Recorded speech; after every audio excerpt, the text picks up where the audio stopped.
Арыбагыла балдар, бүгүн 8 класстын кыргыз тилин өтөбүз. Мен Дүйшөнбиева Айдай Эсеновна Чүй районуна караштуу Кушкоргон айылындагы Туйту Каракеев атындагы орто мектебинин кыргыз тили жана адабияты мугалими болом. Төмөндөгү телефон аркылуу мага карата сурооңор болсо кайрылсаңар болот. Тема бүгүнкү өтө турган жөнөкөй сүйлөмдүн түрлөрү. Алгач сабактын максаты менен таанышып алалык. Бүгүнкү сабакта биринчи максатыбыз жөнөкөй сүйлөмдүн түрлөрү жөнүндө маалымат аласыңар.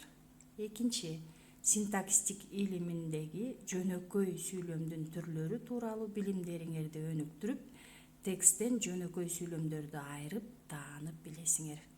Үчүнчү, кыргыз тилинде так, тунук сүйлөөгө, сабаттуу жазууга, өз эне тилибизди таза сактоого багыт аласыңар. Эми сабакка көңүл буралык. Бул жерде сүйлөмдүн классификациясы турат. Жөнөкөй сүйлөмдүн. Биринчи, айтылыш максатына карай жай сүйлөм, суроолуу сүйлөм, илеттүү сүйлөм, буйрук сүйлөм болуп төрткө бөлүнөт. Грамматикалык түзүлүшүнө карай жөнөкөй сүйлөм, анан татаал сүйлөм болуп экиге бөлүнөт. Баш мүчөлөрдүн катышына карай бир тутумдуу, эки тутумдуу сүйлөм болуп бөлүнөт. Айкындооч мүчөлөрдүн катышына карай жалаң сүйлөм жана жайылма сүйлөм болуп экиге бөлүнөт. Сүйлөм мүчөлөрүнүн толук же кемип айтылышына карай толук сүйлөм жана кемтик сүйлөм болуп экиге бөлүнөт. Сүйлөм тилдик закон боюнча грамматикалык жагынан уюшулган кептин бир бүтүн биримдиги жана адамдын оюн уюштуруучу, ал жөнүндө башкаларга кабар берүүчү негизги каражат болуп эсептелинет. Сүйлөмдүн негизги белгилери коммуникативдүүлүк, предикативдүүлүк, модалдуулук жана интонация. Ушулардын өз ара тыгыз байланышып келишинин натыйжасында гана сүйлөм уюшулуп, тил өзүнүн пикир алышуу функциясын жүзөгө ашырат. Коммуникативдүүлүк сүйлөмдүн негизги белгиси болуп саналат. Тил пикир алышуунун куралы. Бул абдан туура. Себеби тилдин күндөлүк турмушта тиешелүү чөйрөдө кандайдыр бир максатта колдонгон учурда гана ал пикир алышуунун, өз ара байланыш катнаш жасоонун каражаты боло алат. Сүйлөмдүн белгилеринин дагы бирөө бул предикативдүүлүк. Бул ээ менен баяндоочунун ортосундагы байланыш. Мисалы, мен кечээ айылдан келдим. Бул жерде сөздөр өз ара ички маанилик жактан байланышканда, алардын бирөө экинчи сөздүн маанисин толуктап, тиешелүү суроого жооп берет да, синтаксистик бир кызмат аткарат. Предикативдүүлүктү уюштурууда жак жана чак категорияларынын мааниси чоң.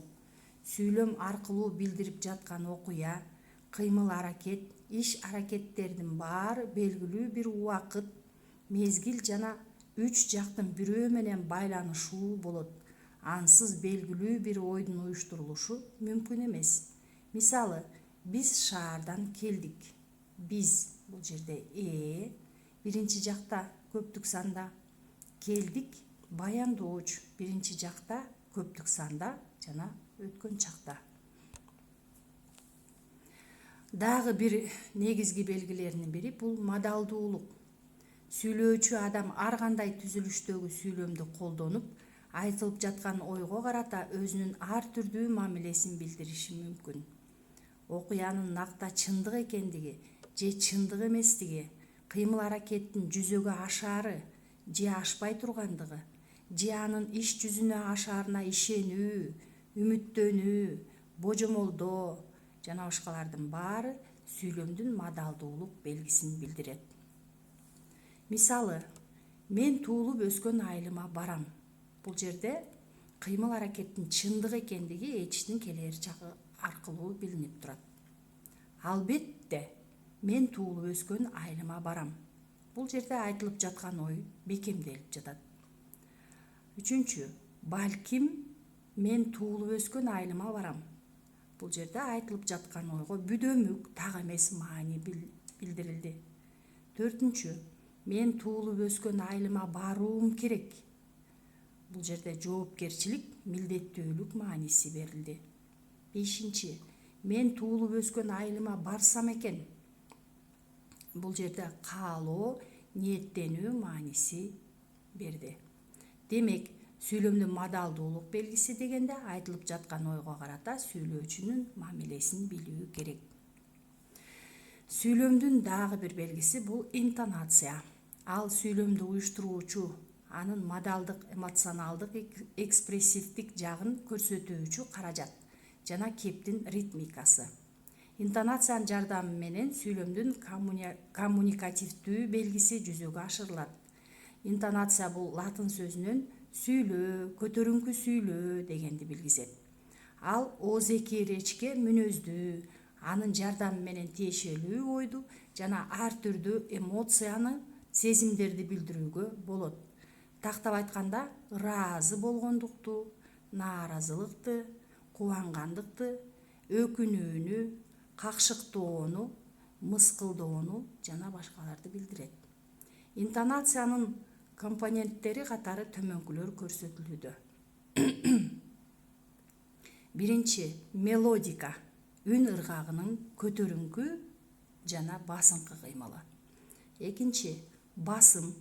Сүйлөмдө кээ бир сөздөр ар кандай деңгээлдеги басым менен айтылат. 3. Кептин темпи. Үндүн ылдамдыгы же акырындашы. 4. Пауза. Сүйлөө учурундагы тынымдар. 5. Интенсивдүүлүк. Айрым тыбыштардын, муундардын күчү. 6. Кептин тембре. Сүйлөөдөгү кыймыл аракет.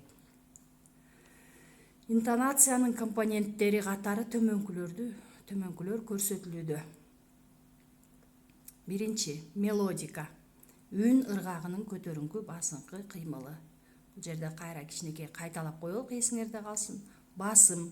Сүйлөмдө кээ бир сөздөр ар кандай деңгээлдеги басым менен айтылат. Кептин темпи. Бул жерде үндүн ылдамдыгы же акырындашы.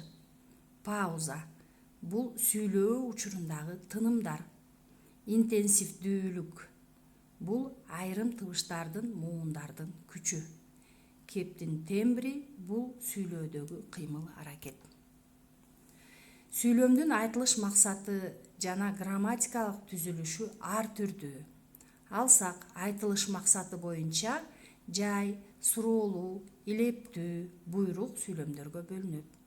Грамматикалык түзүлүшү боюнча сүйлөмдөр экиге бөлүнөт.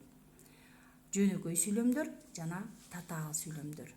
Жөнөкөй сүйлөмдөр бир гана сүйлөмдөн турат. Жөнөкөй сүйлөм деп бир гана сүйлөмдөн же болбосо бир гана грамматикалык негизге ээ болгон сүйлөмдөрдү айтабыз. Жөнөкөй сүйлөмдө бир эле грамматикалык негиз бар. Баш мүчө бул. Ал эми татаал сүйлөм 2 же андан көп грамматикалык негиздерден турат. Мисалы, күн ачылат десек, бул жерде бир гана баш мүчөлөрдөн түзүлдү. Күн ээси ачылат баяндоочу. Ал эми күн жылып, кар эрийт, жер жылыйт десек, бул жерде татаал сүйлөм болду дагы, бир нече баш сүйлөм негиз боло алды. Бул жерде бул сүйлөмдө 3 3 баяндооч бар. Күн, кар, жер дегендер ээлик милдетти аткарды дагы, жылып, эрийт, жылыйт деген сөздөр баяндооштук милдетти аткарды. Жөнөкөй сүйлөмдөрдүн грамматикалык түзүлүшүнүн эң зарыл негизин баш мүчөлөр жана баяндоочу түзөт. Мына ушул баш мүчөлөрдүн сүйлөмдө толук же толук эмес катышкандыгына байланыштуу жөнөкөй сүйлөмдөр экиге бөлүнөт. Биринчи, эки тутумдуу сүйлөмдөр, экинчиси бир тутумдуу сүйлөмдөр. Тутумунда эки баш мүчөсү тең, баяндоочу тең бар болсо, анда эки тутумдуу сүйлөм деп аталат. Эки тутумдуу сүйлөмдөр тилде кеңири колдонулат. Мисалы, той бүттү, журт тарады. Бул жерде дагы бар, баяндооч дагы бар. Демек, эки тутумдуу сүйлөм. Асия уктай албай жатты. Түн ортосу ооп кетти дегенде дагы ээси дагы бар, баяндоочу дагы бар. Булар дагы эки тутумдуу сүйлөм болуп саналат. Жалаң жана жайылма сүйлөм. Жөнөкөй сүйлөмдөр тутумунда айкындооч мүчөлөрдүн бар экендигине же жок экендигине карай жалаң сүйлөм жана жайылма сүйлөм болуп бөлүнөт. Баш мүчөлөрдөн гана, башкача айтканда менен баяндооштон гана түзүлгөн сүйлөмдөр жалаң сүйлөм деп аталат. Кыш да түшүп келе жатат. Бул жерде кыш түшүп келе жатат баяндоочу. Биз даярданып калдык. Бул жерде биз даярданып калдык баяндоочу. Эч ким жок. Эч ким жок баяндоочу. Ажар чочуп кетти. Ажар чочуп кетти баяндоочу. Жүрөгү туйлай баштады. Жүрөгү туйлай баштады баяндоочу. Бул сүйлөмдөр жалаң менен баяндоочунун катышы менен гана түзүлдү. Баш мүчөлөр менен айкындооч мүчөлөрдүн байланышынан түзүлгөн сүйлөмдөр жайылма сүйлөм деп аталат. Мисалы, Амангелди былтыр ирилештирилген чабандык бригада түзгөн. Бул жерде баяндооштон сырткары айкындооч мүчөлөр да катышып атат. Амангелди түзгөн баяндоочу болсо, ал эми былтыр деген сөз бул мезгил бышыктоошту билдирет дагы. Ирилештирилген чабандык бригаданы деген берде мүчөсү түшүп калгандыктан бул толуктооштун милдетин аткарат. Көпчүлүк райондордо чарбалык ички эсеп түзүк өздөштүрүлгөн деген сүйлөмдү ала турган болсок, өздөштүрүлгөн бул сүйлөмдүн баяндоочу эмне кылынган? Эмне өздөштүрүлгөн? Чарбалык ички эсеп. Бул сүйлөмдүн кандай өздөштүрүлгөн? Түзүк өздөштүрүлгөн. Бул сүйлөмдүн сын-сыпат бышыктоочу болот дагы. Анан кайда деген суроого жооп берет дагы. Көпчүлүк райондордо кайда? Бул сүйлөмдүн орун бышыктоочу болот. Демек бул жерде айкындооч мүчөлөр катышкандыктан жайылма сүйлөм болду. Бул сүйлөмдөрдө баш мүчөлөрдөн тышкары дагы айкындооч мүчөлөр катышты. Кийинкиси бул бир тутумдуу сүйлөмдөр. Бир тутумдуу сүйлөмдө баш мүчөлөрдөн бирөө эле катышат, же баяндоочу. Мисалы, жер шары. Түн ичинде учуп баратабыз дей турган болсок, бул жерде же баяндоочу экени, же экендиги. Биринчи сүйлөмдө заттын аты жөнүндө кабар берилди, бирок баш мүчөлөр белгисиз. Экинчи сүйлөмдө баш мүчөлөрдөн баяндооч гана катышты, анткени кыймыл аракетти билгизип атат. Эмне кылып баратабыз, учуп баратабыз. Бул баяндоочу. Качан? Түн ичинде, бышыктоочу. Бул жерде катышкан жок. Ошон баш мүчөнүн бирөө жоктугуна байланыштуу бир тутумдуу болду. Бир гана баш мүчөнүн негизинде уюшулуп бүткөн бир ойду туюндурган, экинчи баш мүчөнүн болушун талап кылбаган сүйлөм бир тутумдуу сүйлөм деп аталат.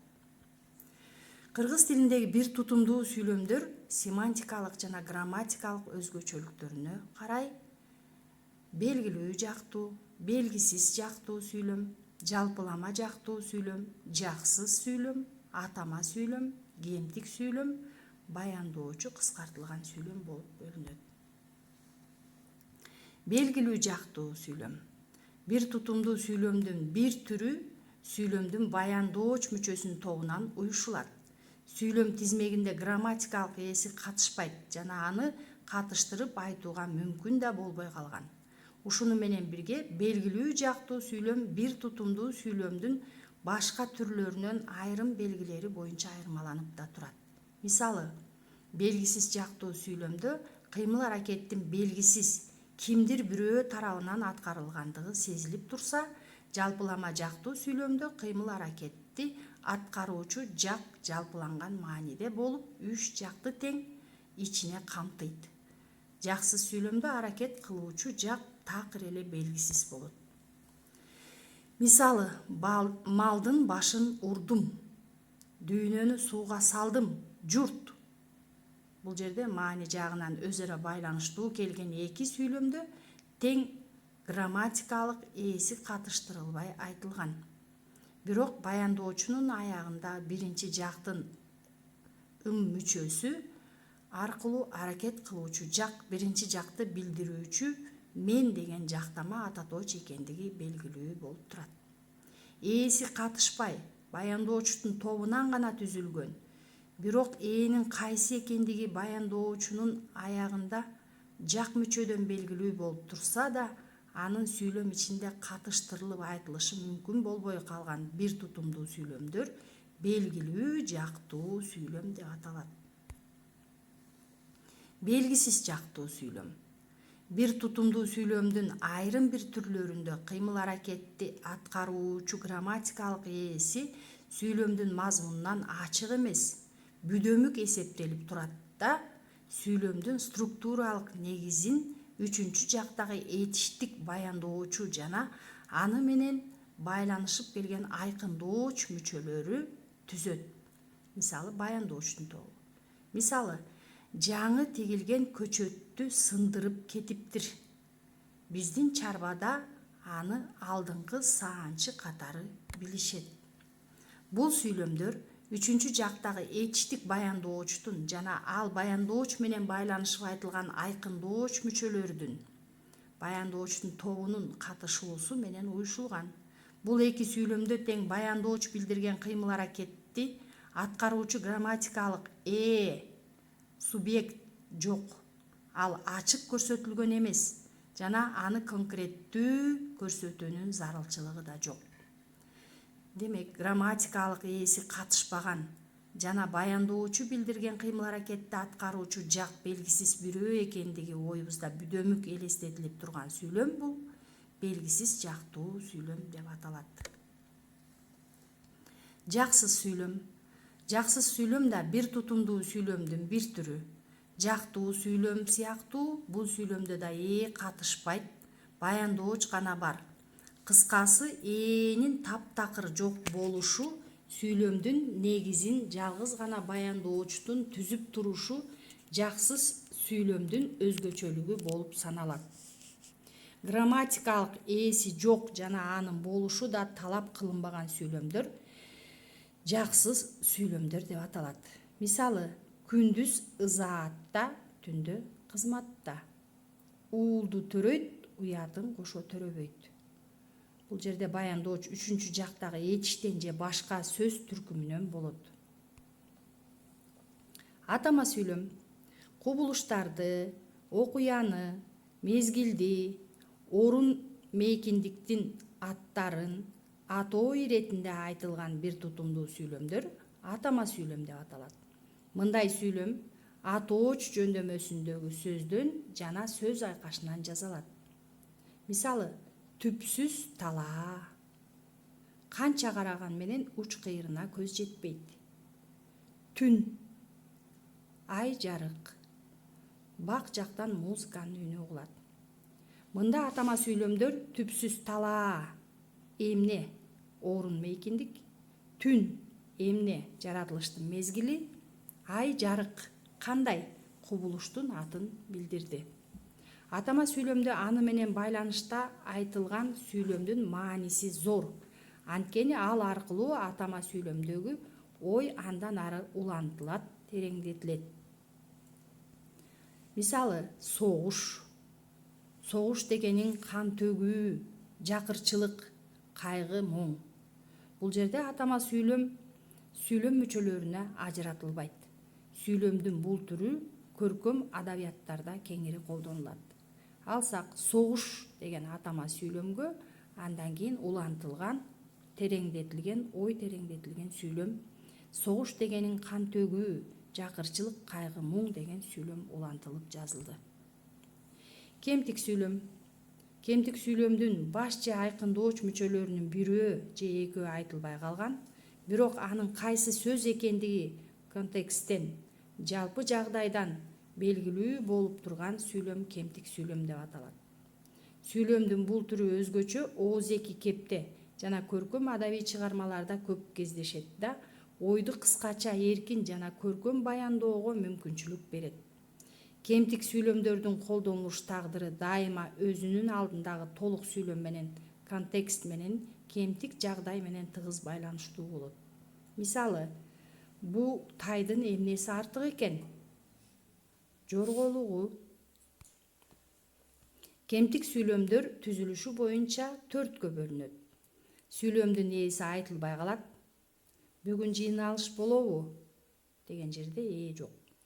Болот. Бул кемтик сүйлөм. Зоотехник кайда кетти? Малчыларга кетти. Кемтик сүйлөм. Ысымыңыз ким болот? Кулжугач уулу Жума. Бул дагы кемтик сүйлөм. Кемтик сүйлөмдөрдө баяндоочу айтылбай калат кээ бир убактарда. Ким керек эле? Келиңдер. Башкарма. Кийинкиси, кээде айкындооч мүчөлөрдүн бири да айтылбай калат. Эрежени билесиңби? Билебиз. Муну жыйналышка чейин неге бүтүргөн эмессиңер? Жетише албай калдык. Сүйлөмдүн ээси менен баяндоочу дагы айтылбай калат. Керимбек кайда кетти? Малчыларга. Райондо канча мектеп бар? 36. Рахмат, аке. Аял каерде турат экен? Райцентрде. Ысымыңыз ким болот? Кулжугач уулу Жума. Бул жерде малчыларга, 36, райцентрде, Кулжугач уулу Жума дегендерде бул жерде сүйлөмдүн ээси да жок, баяндоочу да жок. Эми балдар бир сыйра кайра акырын кайталап коелук. Сүйлөмдүн айтылышына карай жай сүйлөм, суроолуу сүйлөм, илеттүү жана буйрук сүйлөм болуп бөлүнөт экен. Андан кийин толук жана кемтик сүйлөмдөр. Бул толук сүйлөм айтылуучу ойдун мүнөзүнө карата сүйлөм мүчөлөрү толук берилет. Сен китепти көп окуйсуңбу десек, бул жерде толук сүйлөм. Ооба деген бул кемтик сүйлөм. Түрдүү жагдайга, талапка байланыштуу айрым сөздөрдү айтылбай калса да, жыйынтыктуу ойду билдирген сүйлөм кемтик сүйлөм деп аталат. Аксакал, башта эмне болуп иштечү элең? Уста. Бу жерде аксакал башта эмне болуп иштечү элеңиз деген сүйлөм толук сүйлөм болду да, уста деген сүйлөм кемтик сүйлөм болду. Бир тутумдуу сүйлөмдөрдү да бир аз кайталап коелук. Демек, бир тутумдуу сүйлөмдөр баяндоочу аркылуу уюштурулган бир тутумдуу сүйлөмдөр. Жалпы жактуу, белгилүү жактуу, белгисиз жактуу, жаксыз сүйлөм болуп эсептелинет экен.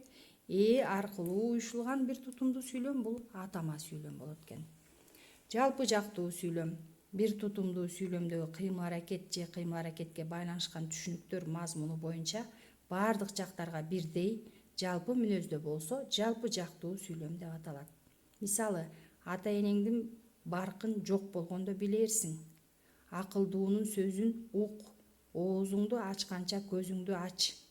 Бул жерде өзгөчө белги менен белгиленип тургандар, бул жалпы жактуу сүйлөмдүн түзүүчү негизи баяндоочу. Билерсиң, ук, көзүңдү ач дегендер баяндоочунун милдетин аткарып атат. Белгилүү жактуу сүйлөм. Баяндоочу белгилүү бир жакты көрсөтүп турса да, мазмуну боюнча каймана баяндоо маанисинде айтылат. Жагы, ыңгайы ар түрдүү.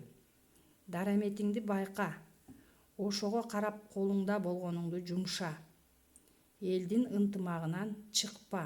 Касташкан душманыңа да катуу айтпай жүр. Дегенде белгисиз жактуу сүйлөм. Кыймыл-аракетти жасоочу, аткаруучу ээси белгисиз болсо да, түзүүчүнүн негизги үчүнчү жактагы этиштик баяндоочу уюштуруп турган жөнөкөй сүйлөм белгисиз жактуу сүйлөм болуп эсептелинет. Бул жерде минип жүрүп атын издептир. Алдырар күнү жаздырар.